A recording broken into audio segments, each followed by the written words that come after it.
बाद मिलिटेंसी का एक नया दौर शुरू हो जाएगा, जिसको फिर रोकना भी शायद बड़ा मुश्किल बन जाएगा। 2015 में बीजेपी के साथ पीडीपी के कोलिशन को कैसे देखते हैं आप?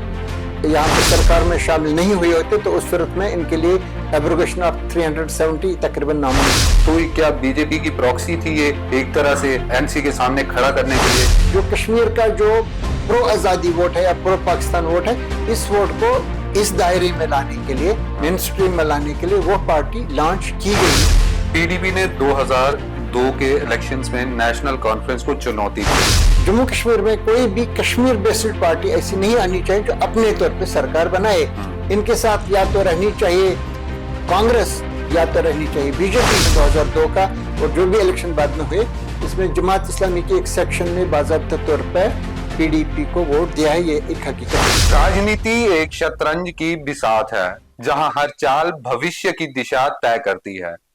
कश्मीर की राजनीति में एक ऐसी ही चाल थी जब पीपल्स डेमोक्रेटिक पार्टी ने साल 1999 में अपनी शुरुआत की। एक नई उम्मीद, एक नया सपना और एक नया दाव। क्या यह दाव सही साबित हुआ या सिर्फ एक छलावा बनकर रह गया? नमस्कार, मैं हूं रणबीर बंदराल और आज हमारे साथ हैं एक वरिष्ठ पत्रकार और द न्यूज रूम 24 आवाज के कंसल्टिंग एडिटर अहमद अली फयाज साहब, जिन्होंने कश्मीर की राजनीति को न केवल करीब से देखा है बल्कि उसकी हर धड़कन को महसूस किया है। आइए उनसे ही जानते हैं कि क्या पीडीपी वास्तव में कश्मीर का सबसे बड़ा राजनीतिक दाव था। देखिए, हर मुल्क में और हर स्टेट में पॉलिटिकल पार्टीज बनती है, एक नेचुरल प्रोसेस है और ये मल्टी पार्टी सिस्टम है इंडिया में। ये अमेरिका और बरतानिया की तरह यहाँ दो पार्टी का सिस्टम नहीं है कि एक पार्टी चली गई और फिर एक पार्टी रह जाती है। यहाँ पे बहुत सारी पार्टीज आ जाती हैं। इस वक्त जो पार्टीज की तादाद है इंडिया में वो 50 से भी ज्यादा है जी। जो जम्मू कश्मीर का जहां तक ताल्लुक है, यहाँ भी आज की तारीख में बहुत सारी पार्टीज हैं, तकरीबन 1 दर्जन के करीब पार्टीज, जिनमें से कई ऐसी हैं जिनका कोई वजूद ही नहीं है, नाम ही है बस। कुछ ऐसी हैं जिनका एक एमएलए है, कुछ ऐसी हैं जिनका कोई एमएलए भी नहीं है जी, एमपी भी नहीं है, लेकिन फिर भी पार्टीज हैं। मेन पार्टी जो इस वक्त यहाँ पे हैं जम्मू कश्मीर में वो है नेशनल कॉन्फ्रेंस, जैसे कि उन्होंने अभी साबित कर दिखाया, सबसे ज्यादा सीट्स ले ली उन्होंने यहाँ पे। इसके अलावा भारतीय जनता पार्टी है जिन्होंने 29 सीट्स उन्होंने जीती इस इलेक्शन में, और इससे पहले भी 2014 में भी इन्होंने सीट्स यहाँ पे जीती हैं, और इससे पहले भी 10, 11, 8, 6 ऐसी इस तरह की। तीसरी जो पॉलिटिकल पार्टी है वो है कांग्रेस, और एक है कश्मीर बेस्ड जो पॉलिटिकल पार्टी है वो है पीपल्स डेमोक्रेटिक पार्टी, जिसका आपने जिक्र किया कि 99 में ये वजूद में आई, एग्जैक्टली जुलाई 99 में। जब आप इसके बारे में पूछते हैं तो ये देखना जरूरी है कि ये पार्टी आई कहाँ से। आपने कहा ये चाल है, दाव है, ये आप अपने तौर पे कह सकते हैं, मैं ये कह सकता हूँ ये नेचुरल प्रोसेस भी हो सकता है, क्योंकि एक ही पार्टी का कोई ठेका नहीं है किसी भी जगह पे कि कोई इजारतदारी, जिसको हम हेजेमोनी आप बताइए या मोनोपोली बताइए, वो यहाँ पे नहीं है और नहीं रहनी भी चाहिए। इस तरह से पॉलिटिकल पार्टीज बनती रहती है, अब भी बनेंगी। जो जम्मू कश्मीर का जहां तक ताल्लुक है, यहाँ पे 1947 के बाद जो पॉलिटिकल पार्टीज आई, पहले वही नेशनल कॉन्फ्रेंस थी शेख मोहम्मद अब्दुल्ला की जी, पहले नेशनल कॉन्फ्रेंस थी, फिर डेमोक्रेटिक नेशनल कॉन्फ्रेंस हो गई। पूरे मुल्क में वहां पे आरएसएस रिलेटेड जो पॉलिटिकल पार्टीज बनी मुख्तलिफ नामों के तहत, जो बाद में जनता पार्टी बनी, उसके बाद आज की तारीख में वो भारतीय जनता पार्टी है। वो ये पार्टी यहाँ पे नहीं थी, लेकिन इसी आइडियोलॉजी की एक पार्टी थी जम्मू प्रजा परिषद जी, जो 1947 में भी यहाँ पे मौजूद थी।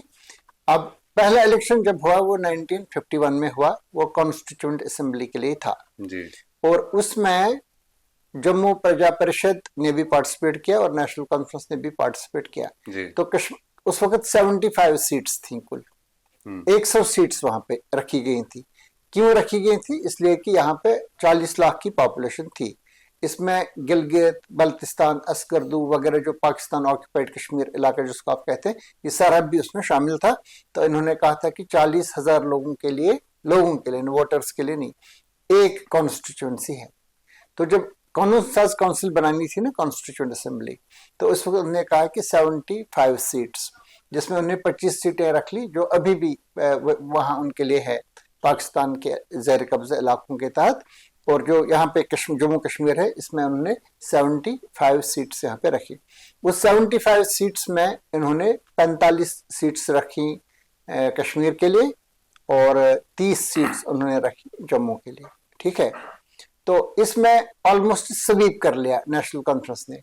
यहाँ तकरीबन अंदाजा है कि उस वक्त 8-10 सीटों पे जम्मू प्रजा परिषद जीत भी सकती थी, लेकिन इन्होंने वहां पे एहतजाज किया, उन्होंने प्रोटेस्ट कर लिया। उन्होंने कहा कि कश्मीर की सारी 45 सीट्स आपने ले ली हैं विदाउट एनी कंटेस्ट हुआ ही नहीं। जो शेख मोहम्मद अब्दुल्ला की जो पार्टी थी नेशनल कॉन्फ्रेंस, इन लोगों ने फॉर्म भर लिए, मतलब उन्होंने कहा कि हम नॉमिनेटेड लोग हैं नेशनल कॉन्फ्रेंस के, इनके खिलाफ किसी ने भरा नहीं, इलेक्शन ही नहीं हुआ। तो उन्होंने कहा कि यहाँ पे धांधली हुई है जम्मू प्रजा परिषद ने। फिर उन्होंने कहा कि हम इससे अलग हो जाएंगे, हमें इलेक्शन में पार्टिसिपेट ही नहीं करना है। तो वो लोग इससे अलग हो गए। तो उसके बाद क्या हुआ कि उन जगहों पर भी जो नेशनल कॉन्फ्रेंस के लोग थे वही कामयाब करार दिए गए। तो जम्मू में देखा जाए तो पहले स्टार्टिंग में प्रजा परिषद थी, लेकिन कश्मीर में कुछ इस तरह का मतलब नहीं था। आपको क्या लगता है कि बीजेपी ने पीडीपी को कश्मीर में एक रीजनल पार्टी के तौर पर मैदान में उतारा ताकि वो एनसी का मुकाबला कर सके वहां? मैं इसी की तरफ एक्चुअली आ रहा था। मतलब हमारे देखने वालों के लिए जरूरी है वो जरा समझें ये पार्टीज कहां से आई हैं। फिर यहाँ पे जो इलेक्शन हुए 1951 के असेंबली कॉन्स्टिट्यूएंट असेंबली इलेक्शन के बाद, इसको बाद में डिक्लेयर किया गया ये असेंबली वाला इलेक्शन है। तो इन्होंने वो सारी कानून साजी की कार्रवाई, बाकी एग्जीक्यूटिव पावर्स वगैरह वो सारे उन्होंने इस्तेमाल किए। 1957 में हमारा अपना आइन आया, जम्मू कश्मीर का अपना आइन आया, जिसके तहत फ्लैग व्लैग वो सारा आपके पास है। उस वक्त हालांकि शेख मोहम्मद अब्दुल्ला की पार्टी नहीं थी। 1953 में एक इम्पॉर्टेंट तब्दीली ये हुई कि शेख मोहम्मद अब्दुल्ला को गिरफ्तार किया गया, इसको माजूल किया गया एज प्राइम मिनिस्टर उस वक्त उसको कहते थे, और उसको गिरफ्तार किया गया। उसके बाद उसकी जगह पे बख्शी गुलाम मोहम्मद आए, जिन्होंने संभाली पूरी क़यादत पार्टी की, दैट इज नेशनल कॉन्फ्रेंस और गवर्नमेंट, सब गवर्नमेंट इनकी थी। ये एक्चुअली इनके पीछे थी कांग्रेस, जो जवाहरलाल नेहरू जी की उस वक्त प्राइम मिनिस्टर थे वो। तो उस पार्टी ने यहाँ पे एक प्रॉक्सी क्रिएट कर ली। तो जो नेशनल कॉन्फ्रेंस थी बख्शी गुलाम मोहम्मद के तहत, वो एक्चुअली इनकी ही एक शाखा थी कांग्रेस की। तो बाद में कांग्रेस को आहिस्ता आहिस्ता लगा कि नहीं, हमें अपनी यहाँ पे दाग बिल डालनी चाहिए, अपनी पार्टी यहाँ पे लगानी चाहिए। वो काम उन्होंने 1965 में किया। मीन्स के 1957 का जो इलेक्शन है और 1962 का जो असेंबली इलेक्शन है, ये नेशनल कॉन्फ्रेंस बख्शी गुलाम मोहम्मद के तहत जो हुआ, तो इसमें ऑलमोस्ट सभी सीट्स वो जीत लेते थे। उन दिनों यही रिवायत थी कि जो लोग फॉर्म भरते थे उनका फॉर्म, मुखालिफ लोग उनका फॉर्म रिजेक्ट कर लेते थे, बहुत सारे लोगों का। 57 में, 62 में, 67 में और 72 के असेंबली इलेक्शन में बहुत सारे लोगों के फॉर्म रिजेक्ट कर लिए गए। तो इसमें कांग्रेस अपनी पार्टी यहाँ पे, अपनी गवर्नमेंट यहाँ पे बनाती थी।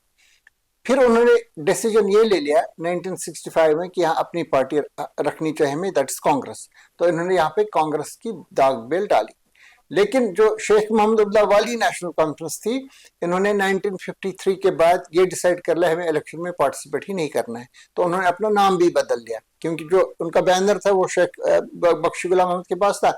तो इन्होंने इसका नाम रखा Jammu Kashmir Mahaz Raishumari, that is plebiscite front. तो उन्होंने कहा कि यहाँ पे प्लेबिसिट होना चाहिए, कश्मीर, जम्मू कश्मीर के लोगों को पूछना चाहिए कि क्या आप हिंदुस्तान के साथ रहेंगे या पाकिस्तान के साथ रहेंगे, या अक़वाम मुत्तहिदा के तहत निगरानी में होना चाहिए।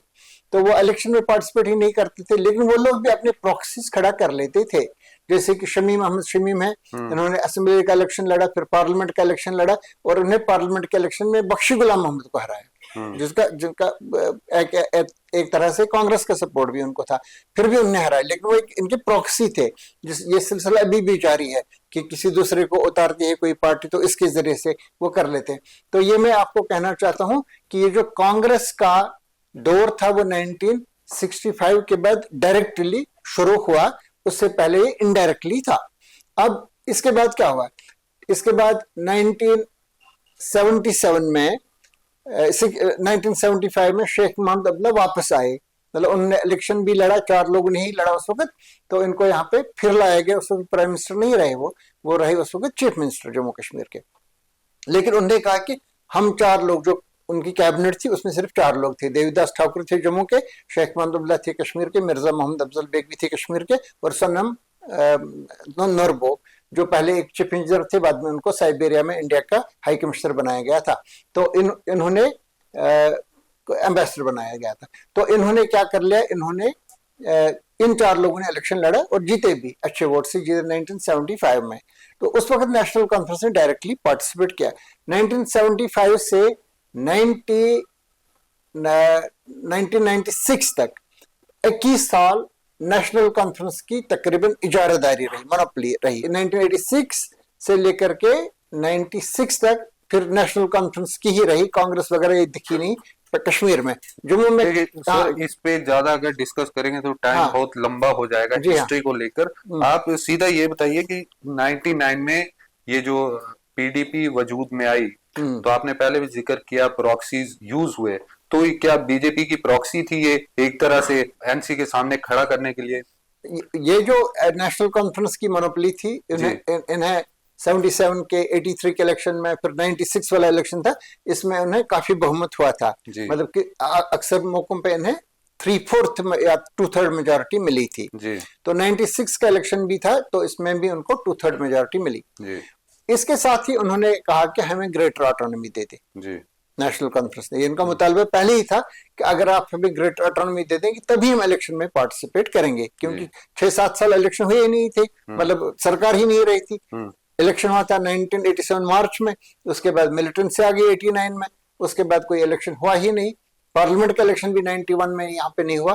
फिर 96 में जब पार्लियामेंट का इलेक्शन हुआ तो नेशनल कॉन्फ्रेंस ने कहा हम इसमें पार्टिसिपेट ही नहीं करेंगे, उन्हें बायकॉट कर लिया। उन्होंने कहा कि हमें पहले ग्रेटर ऑटोनॉमी दे दो। जो गवर्नमेंट ऑफ इंडिया उस वक्त थी, तो इन्होंने उनको कहा कि आप इलेक्शन पार्टिसिपेट कर लो। आप इलेक्शन में, एच.डी. देवेगौड़ा उस वक्त थे प्राइम मिनिस्टर, तो उन्होंने कहा कि आप इलेक्शन में पार्टिसिपेट करो, आपके साथ वादा है, हम आपको दे देंगे। उस वादे के तहत उन्होंने वो इलेक्शन नहीं लड़ा, उन्होंने लड़ा जो अक्टूबर में फिर हुआ 96 में असेंबली वाला इलेक्शन। तो उस असेंबली इलेक्शन में उन्होंने 2/3 मेजोरिटी हासिल कर ली। तो उन्होंने एक कमेटी बनाई कि चूंकि आप लोगों ने हमें वादा किया है, आप हमें दे दो autonomy, greater autonomy. Greater autonomy का मतलब है कि 4 जो कलमदान है पोर्टफोलियोज, वो रहेंगे मरकज के पास, सेंटर के पास, बाकी सारे के सारे रहेंगे हमारे पास। ये किसी और स्टेट में नहीं है, ये अरेंजमेंट था only for Jammu and Kashmir, because it was an autonomous state. जो ऑटोनॉमी बाद में खत्म की गई थी 1953 के बाद, आहिस्ता आहिस्ता आहिस्ता फिर ये सेमी ऑटोनोमस स्टेट बन गई थी। तो इन्होंने क्या कर लिया कि उन्होंने इनको कहा कि हमें दे दो। तो उन्होंने एक कमेटी बनाई, तो उस कमेटी ने अपनी जो रिपोर्ट दे दी। तो जब उस रिपोर्ट में उन्होंने ये लिखा कि हमें ग्रेटर ऑटोनॉमी मिलनी चाहिए वगैरह वगैरह वगैरह, तो इन्होंने वो रिपोर्ट मरकज को पेश कर ली। इसी बीच में जो आपका सवाल है, इसी बीच में बन गई Jammu and Kashmir People's Democratic Party. उस वक्त मुफ्ती मोहम्मद सईद जो थे, ये आपको तो पता है, ये पहले से ही कांग्रेस के साथ थे, 60 से बिल्कुल ये कांग्रेस के साथ थे। फिर ये टुवर्ड्स द एंड ऑफ जो है ना 1987, इसमें राजीव गांधी ने इनको इस जम्मू कश्मीर के असेंबली इलेक्शन के बाद मरकज में लिया था, टूरिज्म का मिनिस्टर उनको बनाया गया था। लेकिन उसके बाद कुछ यहाँ पे वाक़ात हुए कंट्री में, तो वीपी सिंह अलग हो गए कांग्रेस से। इसके साथ ये बीच में जनता दल में भी थे। हाँ, ये वही मैं बता रहा हूँ। हाँ, मैं वही बता रहा हूँ। तो उस वक्त वीपी सिंह कांग्रेस से अलग हो गए, उसके साथ मुफ्ती मोहम्मद सईद भी और कुछ लोग भी। मुफ्ती मोहम्मद सईद बड़े इंपॉर्टेंट थे। तो इन्होंने फिर इलेक्शन उन्हें बाहर से ही लड़ा, मुजफ्फरनगर वगैरह से।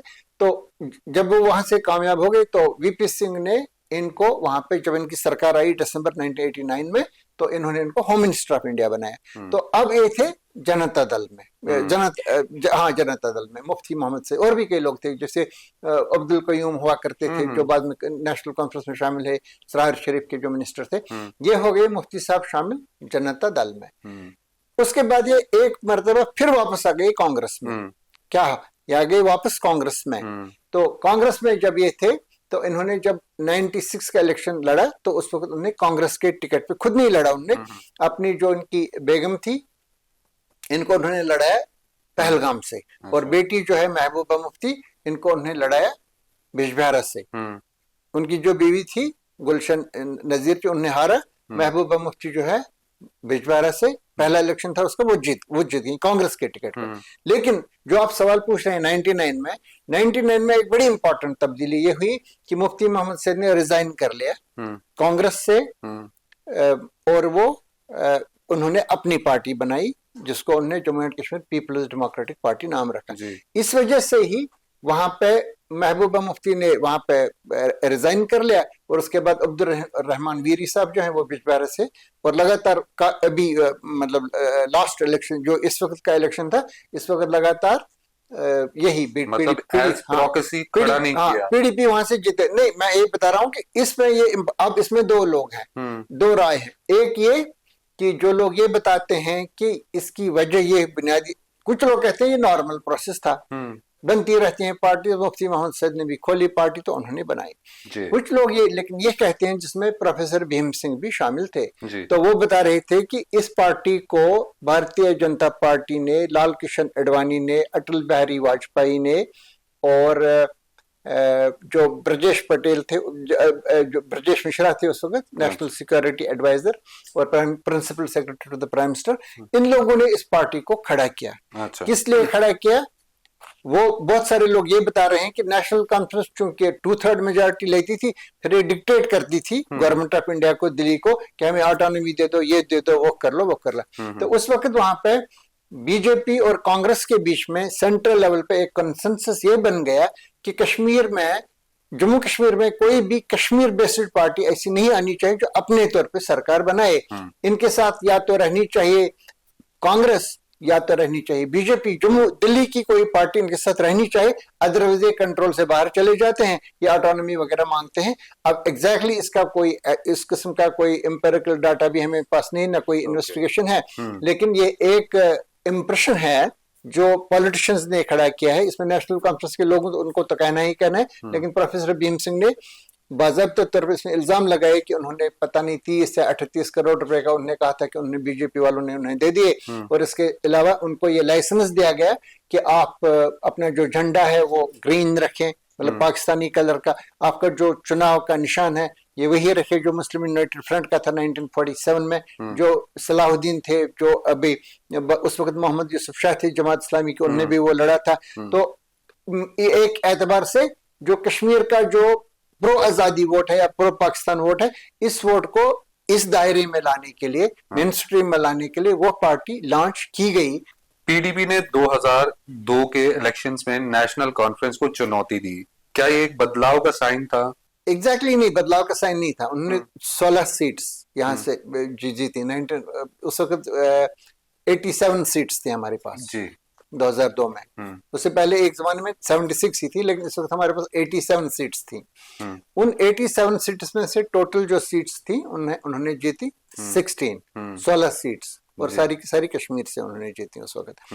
तो जब वो रिजल्ट्स निकले, मुझे अभी भी याद है, हम विश्लेषण वगैरह कर रहे थे दूरदर्शन पे, तो मेरे साथ मुफ्ती मोहम्मद सईद भी थे, गुलाम नबी आजाद भी थे जिस वक्त रिजल्ट्स आ रहे थे। तो मैंने मुफ्ती साहब से पूछा था कि आप कितने सीट्स एक्सपेक्ट कर रहे थे, तो उसने कहा कि मैं 9 सीट्स एक्सपेक्ट कर रहा था। उन्हें अंदाजा नहीं था कि हम 16 सीट्स ले लेंगे। तो एग्जैक्टली ये ऐसा कोई ग्राउंड सपोर्ट नहीं था, लेकिन इनके साथ जो मुफ्ती साहब के साथ लोग थे जो बुनियादी तौर पर कांग्रेस से निकले थे, फिर जनता दल से निकले थे, उन लोगों की एक जमात उसके साथ थी। और इसके अलावा जो हुर्रियत कॉन्फ्रेंस है, मिलिटेंट्स है वगैरह, इनका एक सेक्शन भी ऐसा है जिन्होंने मुफ्ती मोहम्मद सईद को इसलिए वोट दिया क्योंकि ये नेशनल कॉन्फ्रेंस की जो काउंटर इंसर्जेंसी वाली पॉलिसीज है, मतलब नेशनल कॉन्फ्रेंस की जब सरकार थी 96 से 2002 तक, उस वक्त फारूक अब्दुल्ला ओपनली पाकिस्तान के खिलाफ बयान देते थे। वो कहते थे कि पाकिस्तान पे बमबारी करनी चाहिए, वो कहते थे टेररिस्ट के ट्रेनिंग के पाकिस्तान में इस पे बमबारी करनी चाहिए, इस किस्म की वो भाषा इस्तेमाल करते थे,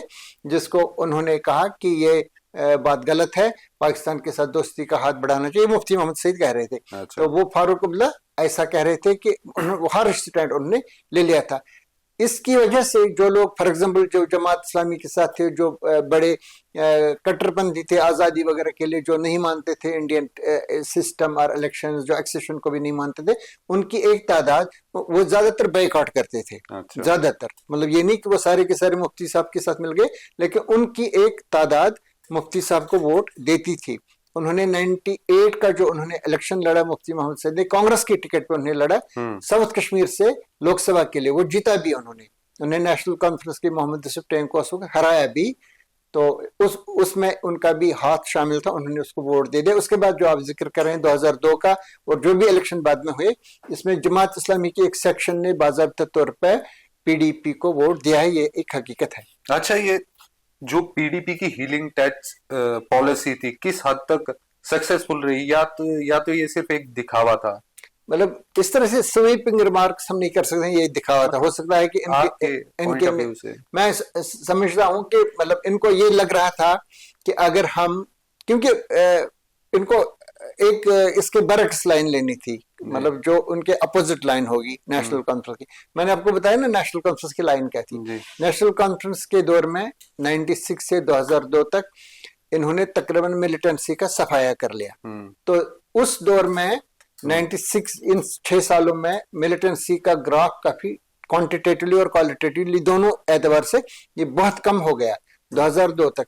इसमें जो इनके सिंपथाइजर्स थे जैसे कि जमात इस्लामी वगैरह है, इनमें बहुत सारे लोगों को मार डाला गया, जो मिलिटेंट्स थे उनको मार डाला गया, बहुत सारे लोगों को। तो 2002 में ये सिचुएशन थी कि एक section of the population Kashmir में ऐसा था जो ये शिकायत करते थे कि सिक्योरिटी फोर्सेस और पुलिस हमारे साथ ज्यादतियां कर रहे हैं, क्योंकि उनको जेलों में भरते थे, इनकाउंटर्स में ये लोग मारे जाते थे। तो मुफ्ती मोहम्मद सईद ने कहा नहीं, ये बंद कर लो, मतलब इस किस्म की कार्रवाइयां। तो इन्होंने इनको एक सॉफ्ट तरीके से उन्होंने इनको डील किया, जिनको आज कई लोग इंक्लूडिंग बीजेपी सॉफ्ट सेपरेटिज्म कहते हैं। तो इन्होंने वो भाषा इस्तेमाल की कि हीलिंग टच कर लो, मिलिटेंट्स जो मरते हैं उनके घर वालों को भी पैसा दे दो, हेल्प कर लो, उनको पढ़ाओ वगैरह, वो इस तरह की बातें करते थे जो इनके जो नेशनल कॉन्फ्रेंस के बिल्कुल बरक्स था। और नेशनल कॉन्फ्रेंस का नजर इस वक्त ऑलमोस्ट यही था जो बीजेपी वाला है इस वक्त, ऑलमोस्ट यही था। लेकिन साथ में ये था कि ये लोग कहते थे हमें ऑटोनॉमी दे दो, जिसकी बीजेपी मुखालिफ है। तो इस हिसाब से मुफ्ती मोहम्मद सईद को लाइन वही लेनी थी जो उनको सूट करती थी, सेपरेटिस्ट्स को, हुर्रियत कॉन्फ्रेंस को, मिलिटेंट्स को, तो उन्होंने वो ले ली। 2015 में बीजेपी के साथ पीडीपी के कोलिशन को कैसे देखते हैं आप? ये बिल्कुल अनएक्सपेक्टेड था। इन्होंने जो 2014 का इलेक्शन लड़ा, उन्होंने इस चीज के मतलब लोगों को ये बताया कि आप लोग बाहर निकलो, बाइकआउट मत करो, वोट दे दो, क्योंकि इनका काम वही था कि लोग हर एक को शीशे में उतारना है, मतलब इलेक्शन के शीशे में। तो इन्होंने कहा कि वोट दे दो और हमें दे दो वोट, मतलब नेशनल कॉन्फ्रेंस को नहीं। तो इसमें नेशनल कॉन्फ्रेंस का नुकसान हुआ। ये 58 से लेकर के आगे नीचे इस पे 21 तकरीबन इस पे मेरे ख्याल से 15 या 20 सीट्स उन्होंने ले ली। तो इनका काफी नीचे आ गए, तो खुद ये लोग 28 पे चले गए। तो लोगों ने इन्हें वोट दे दिया ये सोच करके कि ये लोग बीजेपी को इक्तिदार से दूर रखेंगे, जम्मू कश्मीर में सत्ता से उनको दूर रखेंगे। तो उन्होंने यही कहा कि आप हमें इसलिए वोट दे दो क्योंकि ये जो यहाँ पे आ रही है बीजेपी, ये नेशनल कॉन्फ्रेंस के साथ मिले हुए हैं। वो बता रहे थे कि ये फारूक अब्दुल्ला के दोस्त हैं, उमर अब्दुल्ला इनकी सरकार में मिनिस्टर रह चुका है 99 में। तो इसलिए ये जोड़ते थे नेशनल कॉन्फ्रेंस को बीजेपी के साथ, और लोगों को कहते थे कि हम इनको यहाँ सरकार नहीं बनाने देंगे। लेकिन जब उन्होंने ज्यादा सीट्स ले ली तो उसके बाद मुफ्ती मोहम्मद सईद ने कहा कि ये नॉर्थ पोल साउथ पोल है। तो उस वक्त उन्होंने कहा कि जम्मू में इनको मतलब मैंडेट मिला है, 25 सीटें इन्हें मिली हैं और हमें 28-27 सीट्स वहां पे मिली हैं कश्मीर में। तो इसलिए नेचुरल यही है कि हम लोग इकट्ठे मिलकर के सरकार बनाएं। तो उन्होंने सरकार बनाई, ये कंप्लीटली अनएक्सपेक्टेड था।